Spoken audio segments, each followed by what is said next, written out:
अस्सलाम वालेकुम जी, मैं हूं अरसलान खान और आप देख रहे हैं शेरवानी का पाकिस्तान। इस वक्त हम मौजूद हैं मैनचेस्टर में और हम लोग जानेंगे आज व्यूज़ ओवरसीज़ पाकिस्तानियों के इमरान खान के बारे में कि वो लोग क्या कहते हैं इस बारे में। इमरान खान दियां ਤੁਹਾਨੂੰ ਲੱਗਦਾ ਹੈ ਕਿ ਇਮਰਾਨ ਖਾਨ ਦਾ ਕਿਰਦਾਰ ਹੈ ਸੀ ਕਰਤਾਰਪੁਰ ਵਿੱਚ ਤੇ ਇੰਡੀਆ ਵਿੱਚ ਤੇ ਖਾਸ ਤੌਰ ਤੇ ਪੰਜਾਬ ਵਿੱਚ ਇਹਨੂੰ ਕਿਸ ਨਜ਼ਰ ਨਾਲ ਵੇਖਿਆ ਜਾਂਦਾ ਹੈ? ਇਮਰਾਨ ਖਾਨ ਦਾ ਤੇ ਆਮ ਸ਼ੋਰ ਇਮਰਾਨ ਖਾਨ ਉਦੋਂ ਦਾ ਸਦਰ ਤੁਸੀਂ ਕਹਿੰਦੇ ਹੋ ਪ੍ਰਧਾਨ ਮੰਤਰੀ। ਹਾਂਜੀ, ਪ੍ਰਧਾਨ ਮੰਤਰੀ ਸੀਗਾ ਤੇ ਸੋ ਆਮ ਸ਼ੋਰ ਉਹਨਾਂ ਨੇ ਡੈਫੀਨਿਟਲੀ ਜਿਵੇਂ ਇੰਡੀਆ ਦਾ ਪਾਰਟ ਸੀਗਾ ਉਦੋਂ ਉਹਨਾਂ ਦਾ ਵੀ ਪਾਰਟ ਸੀਗਾ, ਕਿਉਂਕਿ ਕੋਈ ਵੀ ਕੰਮ ਹੁੰਦਾ ਦੋਨੋਂ ਜਣੇ ਸਹਿਮਤ ਹੁੰਦੇ ਆ ਨਾ, ਦੋਨੋਂ ਜਣੇ ਕਰਦੇ ਆ। ਪਰ ਮੈਂ ਇਸ ਤੋਂ ਪਹਿਲਾਂ ਵੀ ਇੱਕ ਗੱਲ ਤੁਹਾਨੂੰ ਕਹਿਣਾ ਚਾਹਾਂਗਾ ਸਾਰਿਆਂ ਨੂੰ, ਦੇਖਣ ਵਾਲਿਆਂ ਨੂੰ ਕਿ 47 ਤੋਂ ਬਾਅਦ ਸਿੱਖ ਰੋਜ਼ ਦੁਆ ਕਰਦੇ ਆ, ਜਿਹਨੂੰ ਤੁਸੀਂ ਕਹਿੰਦੇ ਹਨ ਰੋਜ਼ ਦੁਆ ਕਰਦੇ ਕਿ ਜਿੰਨਾ ਗੁਰਧਾਮਾਂ ਤੋਂ ਸਿੱਖ ਪੰਥ ਨੂੰ ਵਿਛੋੜਿਆ ਗਿਆ ਹੈ ਨਾ, ਉਹਨਾਂ ਦੇ ਦਰਸ਼ਨ ਦੀਦਾਰ ਦਾ ਖੁੱਲ੍ਹੇ ਦਰਸ਼ਨ ਦੀਦਾਰੇ ਖਾਲਸਾ ਪੰਥ ਨੂੰ ਸਿੱਖਾਂ ਨੂੰ ਜ਼ਰੂਰ ਮਿਲਣ। ਤੇ ਇਹ ਮੈਂ ਇਹ ਸੋਚਦਾ ਵਾਂ ਕਿ 70 ਸਾਲਾਂ ਦੀ ਸਾਡੀ ਜਿਹੜੀ ਦੁਆ, 70 ਤੋਂ ਵੀ ਜ਼ਿਆਦਾ 75 ਸਾਲਾਂ ਦੀ ਜਿਹੜੀ ਦੁਆ ਵਾ ਹੁਣ ਜਾ ਕੇ ਪੂਰੀ ਹੋਈ ਆ। ਤੇ ਇਸ ਕਰਕੇ ਮੈਂ ਖੁਦ ਵੀ ਉਦੋਂ ਬਹੁਤ ਸ਼ੁਕਰਗੁਜ਼ਾਰ ਸੀਗਾ ਰੱਬ ਦਾ ਸਭ ਤੋਂ ਪਹਿਲਾਂ, ਤੇ ਫਿਰ ਇਮਰਾਨ ਖਾਨ ਦਾ ਤੇ ਇੰਡੀਅਨ ਹੁਕਮਰਾਨਾਂ ਦਾ, ਜਿਨ੍ਹਾਂ ਨੇ ਕਿ ਇਸ ਇਨੀਸ਼ੀਏਟਿਵ ਨੂੰ ਲਿਆ ਤੇ ਕੰਪਲੀਟ ਕੀਤਾ, ਜਿਹੜਾ ਕਿ ਕਦੋਂ ਕਿੰਨੀ ਸਾਲ ਪਹਿਲਾਂ ਕਰ ਲੈਣਾ ਚਾਹੀਦਾ ਸੀਗਾ, ਪਰ ਬਹੁਤ ਵਧੀਆ ਕੀਤਾ। ਇਮਰਾਨ ਖਾਨ ਬਤੌਰ ਕ੍ਰਿਕਟਰ ਯਕੀਨੀ ਤੌਰ ਤੇ ਹਿੰਦੁਸਤਾਨ ਵਿੱਚ ਜਾਣੇ ਤੇ ਪਹਿਚਾਣੇ ਜਾਂਦੇ ਨੇ। ਉਹਨਾਂ ਨੇ ਕਾਫੀ ਵਕਤ ਜਿਹੜਾ ਹਿੰਦੁਸਤਾਨ ਗੁਜ਼ਾਰਿਆ, ਤੇ ਤੁਹਾਨੂੰ ਲੱਗਦਾ ਸੀ ਕਿ ਜਿੰਨਾ ਦਿਨ ਉਹ ਪਾਕਿਸਤਾਨ ਦੇ ਪ੍ਰਧਾਨ ਮੰਤਰੀ ਰਹੇ ਇੰਡੀਆ ਪਾਕਿਸਤਾਨ ਦੇ ਤਾਲੁਕਾਤ ਬਿਹਤਰ ਨਹੀਂ ਹੋ ਸਕੇ? ਤੇ ਇਹਦੇ 'ਚ ਤੁਹਾਨੂੰ ਕੋਈ ਖਾਸ ਵਜ੍ਹਾ ਲੱਗਦੀ? ਤੁਹਾਨੂੰ ਲੱਗਦਾ ਕਿ ਇਨੀਸ਼ੀਏਟਿਵ ਪਾਕਿਸਤਾਨ ਦੀ ਤਰਫੋਂ ਨਹੀਂ ਚੁੱਕਿਆ ਗਿਆ, ਜਾਂ ਤੁਹਾਨੂੰ ਲੱਗਦਾ ਕਿ ਇੰਡੀਆ ਜਿਹੜੀ ਹਕੂਮਤ ਆ ਉਹ ਥੋੜ੍ਹੀ ਜਿਹੀ ਜ਼ਿਆਦਾ ਸ਼ਿੱਦਤ ਪਸੰਦ ਹੈ? ਕਿਹੜਾ ਇੱਕ ਸ਼ੇਰ ਹੈਗਾ ਨਾ ਕਿ ਕਿਸ ਤਰ੍ਹਾਂ ਕਰਕੇ ਕਿ ਮੈਨੂੰ ਵੀ ਮਰਨ ਦਾ ਸ਼ੌਂਕ ਵੀ ਸੀ, ਕੁਝ ਇਸ ਤਰ੍ਹਾਂ ਕੁਝ ਵੀ ਰਾਵਾਂ ਔਖੀਆਂ ਸਨ, ਕੁਝ ਗੱਲ ਵਿੱਚ ਗਮ ਦਾ ਤੌਕ ਵੀ ਸੀ, ਕੁਝ ਸ਼ਹਿਰ ਦੇ ਲੋਕ ਵੀ ਜ਼ਾਲਿਮ ਸਨ, ਕੋਈ ਸਾਨੂੰ ਮਰਨ ਦਾ ਸ਼ੌਕ।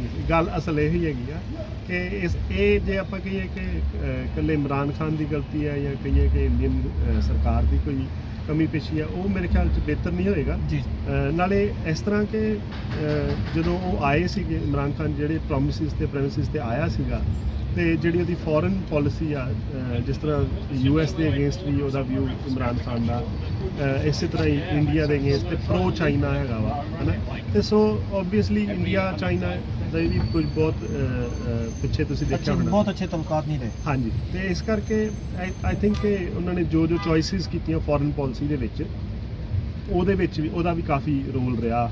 ਇਹ ਜਿਹੜੇ ਤਾਲੁਕਾਤ ਜਿਹੜੇ ਆਪਾਂ ਬਿਹਤਰ ਦੇਖਣਾ ਚਾਹੁੰਦੇ ਆ, ਆਮ ਸ਼ੋਰ ਦੋਨੋਂ ਦੇਸ਼ਾਂ ਦੇ ਜਿਹੜੇ ਲੋਕ ਨੇ ਉਹ ਦੇਖਣਾ ਚਾਹੁੰਦੇ। ਮੇਰਾ ਤਾਂ ਇੱਕ ਡਰੀਮ ਹੈ, ਜੇ ਮੈਂ ਦੱਸਣਾ ਚਾਹਾਂਗਾ ਕਿ ਉਹ ਵੀ ਦਿਨ ਆਪਾਂ ਦੇਖੀਏ ਕਿ ਜਿੱਦਣ ਆਪਾਂ ਲਾਹੌਰ 'ਚ ਲੈਂਡ ਹੋਈਏ ਤੇ ਅੰਮ੍ਰਿਤਸਰ ਜਾਈਏ ਘਰ ਆਪਣੇ, ਹੈ ਨਾ।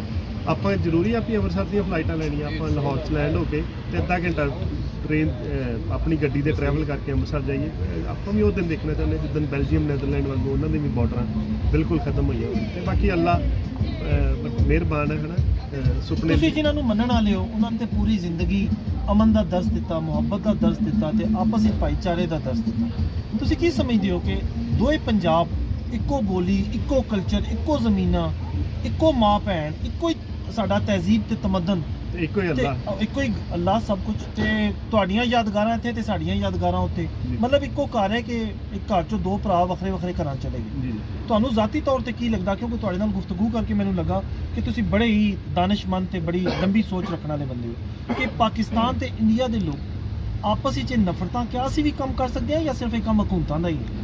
ਨਹੀਂ, ਇਨਫੈਕਟ ਹਕੂਮਤ ਦਾ ਤੇ ਕੰਮ ਬਹੁਤ ਥੋੜਾ ਜਿਹਾ ਹੀ ਹੁੰਦਾ ਵਾ, ਕਿਉਂਕਿ ਆਪਾਂ ਡੈਮੋਕ੍ਰੇਸੀ 'ਚ ਰਹਿੰਦੇ ਆ। ਆਮ ਸ਼ੋਰ ਇੰਡੀਆ ਵੀ, ਪਾਕਿਸਤਾਨ ਵੀ ਡੈਮੋਕ੍ਰੇਸੀ ਆ, ਤੇ ਡੈਮੋਕ੍ਰੇਸੀ ਦੇ ਵਿੱਚ ਤੇ ਲੋਕਾਂ ਦੀ ਸਟੇਟਮੈਂਟ ਹੁੰਦੀ। ਜਿੱਦਣ ਇਨਫ ਲੋਕ ਇਕੱਠੇ ਹੋ ਜਾਣਗੇ ਜੀ, ਆਪਾਂ ਬਾਰਡਰ ਨਹੀਂ, ਹੁਣ ਤਾਂ ਮੈਂ ਕਹਿ ਰਿਹਾ ਇਕੱਲਾ, ਹੈ ਨਾ, ਜਿੱਦਣ ਇਨਫ ਲੋਕ ਇਕੱਠੇ ਹੋ ਕੇ ਬਾਰਡਰ ਤੇ ਆ ਜਾਣਗੇ ਜੀ, ਨਹੀਂ ਜੀ ਇਹ ਖਤਮ ਕਰੋ, ਉਦੋਂ ਖਤਮ ਹੋ ਜਾਣਗੇ। ਤੇ ਇਹਨਾਂ ਨੇ ਤੇ ਉਹੀ ਕਰਨਾ ਹੁੰਦਾ ਨਾ ਜੋ ਆਪਾਂ ਕਹਿੰਦੇ ਆ। ਤੇ ਗੱਲ ਸਿਰਫ ਮਾਸ ਅਪੀਲ ਦੀ ਆ। ਜਦੋਂ ਇਹ ਮਾਸ ਅਪੀਲ ਬਣ ਜੂਗੀ, ਜਦੋਂ ਆਪਾਂ ਇਸ ਗੱਲ ਤੋਂ ਗੁੰਮਰਾਹ ਹੋਣਾ ਛੱਡ ਦਾਂਗੇ ਕਿ ਇਹ ਮਾੜਾ ਵਾ ਜਾਂ ਉਹ ਮਾੜਾ ਵਾ, ਕਿਉਂਕਿ ਤੁਸੀਂ ਵੀ ਜੇ ਇੰਡੀਆ ਜਾ ਕੇ ਦੇਖੋਗੇ, ਮੈਂ ਜਾਣਾ ਚਾਹੁੰਦਾ ਸੀ ਪਾਕਿਸਤਾਨ, ਨਹੀਂ ਸਮਾਂ ਬਣਿਆ ਹਲੇ, ਜਦੋਂ ਅੱਲਾ ਮਿਹਰ ਕਰੇਗਾ, ਬਖਸ਼ਿਸ਼ ਕਰੇਗਾ। ਪਰ ਜੇ ਤੁਸੀਂ ਇੰਡੀਆ ਜਾ ਕੇ ਦੇਖੋਗੇ ਤੇ ਮੋਸਟ ਪ੍ਰੋਬੇਬਲੀ ਜਿਹੜੇ ਪਾਕਿਸਤਾਨੀ ਦੋਸਤ ਭੈਣ ਭਰਾ ਸਾਡੇ ਆਉਂਦੇ ਆ, ਇੰਡੀਆ ਵਾਲੇ ਬਹੁਤ ਉਹਨਾਂ ਨੂੰ ਪਿਆਰ ਨਾਲ ਰਿਸੀਵ ਕਰਦੇ ਆ ਤੇ ਵਾਈਸ ਵਰਸਾ ਜਿਹੜੇ ਸਿੱਖ ਜਾਂ ਹੋਰ ਵੀ ਇੰਡੀਅਨ ਲੋਕ ਜਿਹੜੇ ਪਾਕਿਸਤਾਨ ਜਾਂਦੇ ਆ ਉਹਨਾਂ ਦੀਆਂ ਆਪਾਂ ਇਹੋ ਹੀ ਗੱਲ ਸੁਣੀ ਦੀ ਜੀ ਉੱਥੇ ਬਹੁਤ ਪਿਆਰ ਮਿਲਿਆ ਜੀ, ਉੱਥੇ ਬਹੁਤ ਪਿਆਰ ਦਿੱਤਾ। ਤੇ ਸੋ ਇਸ ਕਰਕੇ ਇੱਥੋਂ ਇਹ ਤਾਂ ਕਲੀਅਰਲੀ ਐਵੀਡੈਂਸ ਹੈਗਾ ਵਾ ਕਿ ਲੋਕ ਜਿਹੜੇ ਨੇ ਉਹ ਪਿਆਰ ਕਰਦੇ ਨੇ ਤੇ ਸੋ ਜਿੱਦਣ ਇਨਫ ਲੋਕ ਇਕੱਠੇ ਹੋ ਜਾਣਗੇ ਉਦੋਂ ਇਹ ਵੀ ਖਤਮ ਹੋ ਜਾਏਗਾ। ਆ ਜਾਓ ਫਿਰ ਅਸੀਂ ਆਗਾਜ਼ ਕਰਦੇ ਹਾਂ ਤੇ ਇੱਕ ਪਿਆਰ ਦੀ ਜੱਫੀ ਪਾਉਂਦੇ ਹਾਂ ਜੀ ਹਾਂ। ਤੇ ਅਸੀਂ ਲੋਕਾਂ ਨੂੰ ਦੱਸਦੇ ਹਾਂ ਕਿ ਅਸੀਂ ਕਿਵੇਂ ਪਾਕਿਸਤਾਨ ਤੇ ਇੰਡੀਆ ਦੇ ਲੋਕ ਆਪਸ ਵਿੱਚ ਕਿਵੇਂ ਮੁਹੱਬਤ ਕਰਦੇ ਹਾਂ। ਬਿਲਕੁਲ। ਇਹ ਹੀ ਮੈਸੇਜ ਲੈ ਕੇ ਅਸੀਂ ਪੂਰੀ ਦੁਨੀਆ ਹੀ ਦੇਣਾ, ਪਾਕਿਸਤਾਨ ਹੋਵੇ ਜਾਂ ਹਿੰਦੁਸਤਾਨ ਹੋਵੇ, ਇੱਕੋ ਹੀ ਜ਼ੁਬਾਨ, ਇੱਕੋ ਕਲਚਰ ਤੇ ਇੱਕੋ ਤਰ੍ਹਾਂ ਦੇ ਲੋਕ। ਤੇ ਜਿਸ ਤਰ੍ਹਾਂ ਮੇਰੇ ਭਾਈ ਨੇ ਖਾਸ ਤੌਰ ਤੇ ਕਿਹਾ ਕਿ ਇੱਕੋ ਹੀ ਸਾਡਾ ਖੁਦਾ ਤੇ ਅਸੀਂ ਇੱਕੋ ਕੁਝ ਮੰਨਣ ਵਾਲੇ ਹਾਂ ਤੇ ਇਹ ਨਫ਼ਰਤਾਂ ਖਤਮ ਕਰਕੇ ਅਸੀਂ ਇੱਕ ਦੂਜੇ ਨਾਲ ਮੁਹੱਬਤ ਦੇ ਰਿਸ਼ਤੇ ਨਾਲ जुड़ जाए। तहरीकियत में अदमात पेश की जा चुकी है। लग यही रहा है कि आने वाले 2 दिनों में इमरान खान वज़ीर आज़म पाकिस्तान नहीं रहेंगे।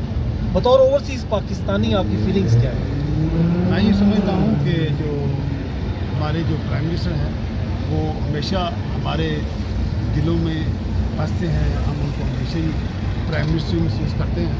इस वक्त जो अपोजिशन और बैनुल अक़वामी साजिश करके जिस तरह खान साहब को हटाया जा रहा है, मैं ये समझता हूँ कि इंशाअल्लाह ताला अतवार के दिन लोगों के ज़रिए जागेंगे और इंशाअल्लाह एक बहुत बड़ा सरप्राइज़ मिलेगा और खान साहब अपना कंट्रोल पूरा करेंगे।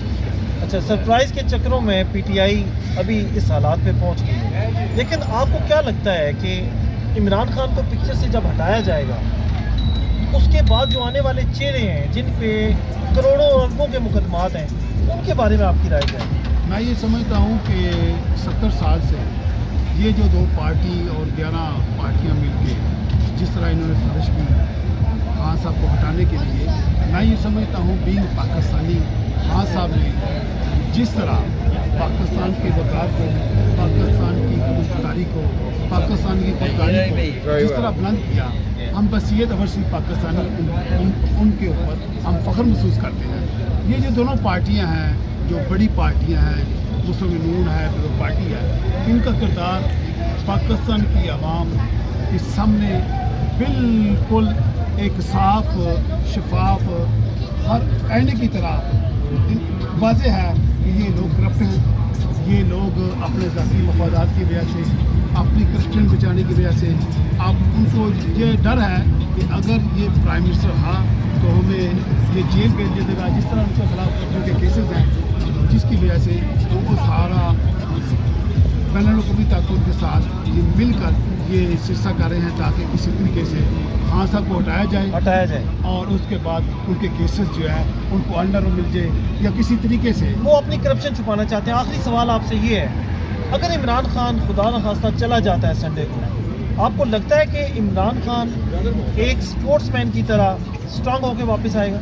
मैं ये समझता हूँ कि इंशाअल्लाह ताला इमरान अगर खुदा न खास्ता अगर ऐसा कोई सानिया हो भी जाता है, मैं आपको ये यकीन दिलाता हूँ कि खान साहब 2 तारीख से वापस आएंगे। और उसके बाद खान साहब आपको पता है स्पोर्ट्समैन की हैसियत से हमेशा वो एक ही बात करते हैं कि आखिरी गेंद तक मैं लड़ूंगा, तो मुझे उम्मीद है कि वो घर नहीं बैठेंगे। पाकिस्तान की जो पब्लिक है इस वक्त खान साहब के साथ है। आप हालिया येस्टरडे जिस तरह KPK में मिलता इलेक्शन हुआ तो आपको पता है कि उन्होंने क्लीन स्वीप किया। पाकिस्तान की आवाम जो है इस वक्त सिर्फ खान साहब को चाहती है, इस वजह से कि खान साहब ने हमेशा पाकिस्तान की बात की, पाकिस्तान की खुदमुख्तारी की बात की, पाकिस्तान के हर पासपोर्ट की इज्जत की बात की। और ये उन्होंने हमेशा यही कहा कि हम ना मैं किसी के सामने झुकूंगा ना अपनी कौम को किसी के सामने झुकने दूंगा। जुबैर साहब, आप ये बताइएगा, जिन लोगों ने वोट इमरान खान के नाम पे लिया, लोगों ने इमरान खान के नाम पे उनको मेंबरान कौमी और सूबाई असम्बली बनाया, आज वो इमरान खान का साथ छोड़ के इमरान खान के दुश्मनों के साथ जाके बैठ गए हैं। बतौर ओवरसीज़ पाकिस्तानी आपका पैगाम उनके लिए क्या है? वो नहायत ही बगैरत लोग हैं, लोटे हैं, उन्हें इसकी सज़ा ज़रूर मिलेगी। और हमें एक्चुअली हम इस टाइम दुख में हैं कि वो एक ऐसे इंसान को छोड़ के चले गए जो एक सच्चा और नहायत ईमानदार बन रहा था। तो वो इंशाल्लाह इबरत का निशान बनेंगे और हमारी दुआएं इमरान के साथ है। अल्लाह पाक उनको कामयाब करे और इंशाल्लाह वो कामयाब होंगे। बतौर ओवरसीज़ पाकिस्तानी इस वक्त आप दुखी हैं? आपको पाकिस्तान के हालात देख के दुख हो रहा है? हम इमरान खान से पहले भी दुखी थे और इमरान खान हमारे लिए खुशी की लहर लेके आया था, हमने स्ट्रगल भी काफ़ी की उसके लिए, लेकिन एक्चुअली करप्ट माफिया जो है बहुत स्ट्रॉन्ग है पाकिस्तान में, जो हमेशा बुराई अच्छाई पे जीत जाती है, और अभी भी ऐसे ही लग रहा है कि बुराई अच्छाई पे जीत जाएगी, और हमें जिसका बहुत दुख है, हम अंदरूनी तौर पर बहुत दुखी हैं। बहुत दुखी हैं। आखिरी सवाल आपसे ये, जो सवाल मैंने भट्ट साहब से किया, आपका दिल क्या कहता है, आपका वजदान क्या कहता है, आपकी सोच क्या कहती है, सियासी बसीरत क्या कहती है? क्या इमरान खान वापस आएगा या इमरान खान का जो किस्सा है वो किस्सा पारी ना हो जाएगा? इंशाल्लाह वो ज़रूर आएगा। हम उसके साथ थे, हम हक और सच के साथ हैं, हम पटवारी नहीं हैं, हम इमरान खान के हक के साथ हैं। वो एक सच्चा लीडर है, ईमानतदार है, पूरी दुनिया ने उसको एक्सेप्ट किया है और हम इस वजह से उसके साथ हैं। अगर उस पर कोई करप्शन या कोई ऐसा मुकदमा जब भी कभी दायर होगा तो हम उसके साथ नहीं होंगे, लेकिन जब तक वो ईमानतदार एक सच्चा लीडर है हम उसके साथ हैं। इमरान खान जिंदाबाद, पाकिस्तान जिंदाबाद। इमरान खान को उनके खिलाफ तहरीक एतमाद पेश कर दी गई है और अब शुनीद यही है कि 2 दिनों बाद वज़ीर आज़म पाकिस्तान नहीं होंगे। बतौर ओवरसीज़ पाकिस्तानी आपकी फीलिंग्स क्या है? अस्सलाम वालेकुम, सबसे पहले तो आपको सलाम। लेकिन मेरा जो ख्याल है कि इमरान खान को बिल्कुल नहीं निकालना चाहिए। एक अच्छा ईमानदार लीडर है, इतने 75 सालों में कायदों के बाद वोटों के बाद इमरान खान ऐसा लीडर आया है जो ओवरसीज़ पाकिस्तानियों को हमें दिल पे जान है हमारी। पाकिस्तान के लोग इज्जत करते हैं। ये डाकू लुटेरे जो उनके 75 साल के नौशरीफ खानदान हो गए, सरदारी मौलाना फजल रहमान, ये डीजल वगैरह ये इकट्ठे हो गए सारे अदम एतमाद मुताबिक प्रोजेक्ट 20 करोड़ की नाले दे के लोगों के पीछे, वही लोग जो राजा जहाज जैसे लोग जो पिछली दफ़ा नून लीग में थे, हार के थे, तो इस दफ़ा PTI में आने की वजह से भारी अक्सरियत से जीते। तो मेरा तो ये ख्याल है कि इमरान खान को ये अच्छा, इमरान खान ने जो उस्मान बुज़दार जैसे शख्स को पंजाब पूरा हवाले कर दिया, आप उनके इस फैसले से एग्री करते हैं या नहीं? ये वो जिस तरह बेहतर ही जानते हैं खान साहब, लेकिन हमें तो यही उम्मीद है कि इससे कोई अच्छा वो वसीम अकरम प्लस बनेगा, वो हम सोचते यही थे। अब तो माइनस हो गया, मतलब माइनस आ दिया, मतलब परवेज लाइफ को कर दिया, उसके पास से जलवा है, लेकिन अपनी पार्टी से कोई लाते हैं तो मेरे ख्याल से ये बेहतर था वो पाकिस्तान तहरीक इंसाफ के लिए, क्योंकि परवेज लाइफ है तो इनका इतिहादी, लेकिन मेरे ख्याल में अपनी पार्टी का होता तो इससे अच्छा। आखिरी सवाल आपसे ये है, आपको क्या लगता है कि इमरान खान वापस आएगा या नहीं आएगा? इंशाल्लाह इमरान खान जाएगा नहीं, वापस आएगा। अगले 5 साल इमरान खान के साथ हैं, इमरान खान पूरी सपोर्ट करेंगे इंशाल्लाह। बहुत शुक्रिया, थैंक यू। इमरान खान के खिलाफ तहरीक एतमाद पेश कर दी गई है। बतौर ओवरसीज़ पाकिस्तानी आपके जज्बात क्या हैं? देखिए जी, मेरा नाम डॉक्टर उस्मान है और ये एक बहुत ही शर्मनाक बात है मेरी नज़र में कि एक ऑनेस्ट लीडर हमारा जो हमें इतने अरसे के बाद अल्लाह ताला ने दिया है, उसके ख़िलाफ़ ये सारे डिसऑनेस्ट लोग इकट्ठे हो गए और डेफिनेटली इसमें बैरूनी हाथ शामिल है और हमारे मुल्क को डिस्टेबलाइज करने की कोशिश करते हैं और एज ए एक्सपर्ट पाकिस्तानी हम सब के लिए ये बहुत ज़्यादा लम्हा ज़रूरी है। एक अपने दिल पे हाथ रख के बताइए कि इमरान खान से कौन सी ऐसी गलतियां सरजद हुई हैं कि जिससे उनके अपने साथी भी उनको छोड़ गए? इसलिए कि वो ऑनेस्ट आदमी है और मेरे ख्याल में ये बेहतरी के लिए हो रहा है।